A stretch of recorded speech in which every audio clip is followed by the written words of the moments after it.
ಮಗನ ಸಿನಿಮಾ ನೋಡಿ ಹೇಗೆ ಅನಿಸ್ತಮ್ಮ? ಮಗನ ಸಿನಿಮಾ ಅನ್ನೋಕ್ಕಿಂತ ನಾನು ಒಬ್ಬ ತಾಯಿಯಾಗಿ ನೋಡೋಕ್ಕಿಂತ ಒಬ್ಬ ಕಲಾವಿದೆಯಾಗಿ ಒಬ್ಬ ಪ್ರೇಕ್ಷಕನಾಗಿ ನೋಡಿದೆ. ನಾನು ಇದು ಮುಂಚೆನೂ ಒಂದು ಸರಿ ನೋಡಿದ್ದೀನಿ ಸಿನಿಮಾನ. ನಮಗೆ ಗೊತ್ತು ಶೂಟಿಂಗು, ಇದು ಅಭಿನಯ, ಇದು ಆದ್ರೂ ಮೊದಲು ಹೆಂಗೆ ತಿಳಿ ಹಾಸ್ಯ ಅದೆಲ್ಲ ಮಾಡ್ಕೊಂಡು ಬರ್ತಾರೋ ಕಡೆನಲ್ಲಿ ನೋಡಿರ್ಬೋದು ನನ್ನ ಕಣ್ಣಿಂದ ನೀರು ಬರ್ತಾ ಇತ್ತು.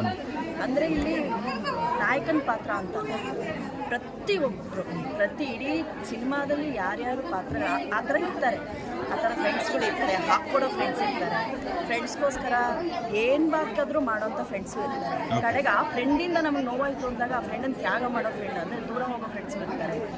ತಂದೆ ತಾಯಿಗಳು ನೋಡೇನೋ ಮಗ ಕೆಟ್ಟವನು ಅಂತ ಗೊತ್ತು, ದುಷ್ಟ ಅಂತ ಗೊತ್ತು, ಆದರೂ ಎಲ್ಲೋ ಒಂದು ಕಡೆ ನಮ್ಗೆ ಏನಕ್ಕೆ ನಾವು ಸತ್ರು ಪರವಾಗಿಲ್ಲ ನನ್ನ ಮಗ ಚೆನ್ನಾಗಿರ್ಬೇಕು ಅನ್ನೋ ಬಯಸ್ಕೊಬ್ಬ ತಾಯಿ ಎಲ್ಲರ ಮನೆಯಲ್ಲೂ ಎಲ್ಲರ ಕುಟುಂಬದಲ್ಲೂ ಇರ್ತಾರೆ.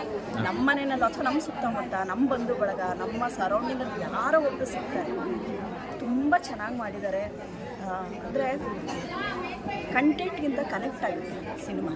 ಪ್ರತಿಯೊಂದು ಕ್ಯಾರೆಕ್ಟ್ರು ಕಂಟೆಂಟ್ ಅಂತೀವಿ, ಇದರಲ್ಲಿ ಕನೆಕ್ಟಿವಿಟಿ ಇದೆ, ತುಂಬ ಕನೆಕ್ಟಿವಿಟಿ ಇದೆ, ಎಲ್ರಿಗೂ ಇಷ್ಟ ಆಗುತ್ತೆ. ದಯವಿಟ್ಟು ಜೂನ್ 27ನೇ ತಾರೀಕು ರಾಜರತ್ನಾಕರ ರಿಲೀಸ್ ಆಗ್ತಾ ಇದೆ, ಬನ್ನಿ. ಇವತ್ತು ತಾಯಂದ್ರು ಶೋ ಅಂತ ಎಲ್ಲ ನಾರ್ಮಲ್ ಹೆಣ್ಮಕ್ಳನ್ನ ಕರೆಸಿ ಒಂದು ಶೋ ಮಾಡ್ತಿದ್ದಾರೆ. ನಮಗೆ ದೊಡ್ಡ ರಿವ್ಯೂಗಿಂತ ಇವ್ರ ರಿವ್ಯೂ ತುಂಬ ಮುಖ್ಯ ಆಗುತ್ತೆ. ನಾನು ಆಗಲೇ ಹೇಳಿದೆ, ಮಗನ ಸಿನಿಮಾ ಅನ್ನೋದಕ್ಕಿಂತ ಒಬ್ಬ ಪ್ರೇಕ್ಷಕರಾಗಿ ನೋಡಿದಾಗ ನನಗೆ ನಿಜವಾಗ್ಲೂ ಕಡೆ ದೃಶ್ಯ ನನಗೆ ತಡ್ಕೊಳಕ್ಕಾಗಲಿಲ್ಲ. ಕಡೆ ಏನು ಕ್ಲೈಮ್ಯಾಕ್ಸ್ ಇದೆ.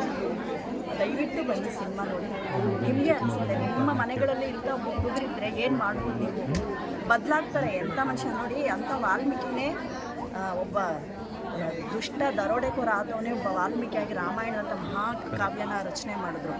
ಹಾಗಾಗಿ ಹುಟ್ಟತಾನೆ ಎಲ್ಲರೂ ಕೆಟ್ಟವರಾಗಿರಲ್ಲ ಅಥವಾ ಒಳ್ಳೆಯವರಾಗಿರಲ್ಲ, ಎಲ್ಲರಲ್ಲೂ ಒಬ್ಬ ಒಳ್ಳೆಯವನು ಇರ್ತಾನೆ, ಎಲ್ಲೊಬ್ಬ ಕೆಟ್ಟವನು ಇರ್ತಾನೆ. ಕೆಟ್ಟವನು ಒಳ್ಳೆಯವನಾಗೋದು, ಒಳ್ಳೆಯವ್ನು ಕೆಟ್ಟವನಾಗೋದು ಸಮಯ, ಸಂದರ್ಭ, ಪರಿಸ್ಥಿತಿಗಳ ಮೇಲೆ ಡಿಪೆಂಡ್ ಆಗುತ್ತೆ.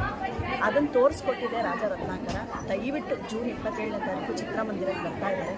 ನೀವೆಲ್ಲರೂ ಬನ್ನಿ, ನೀವೆಲ್ಲರೂ ಪ್ರೀತಿ ಹರಕೆ ನಮ್ಮ ರಾಜರತ್ನಾಕರ. Thank you.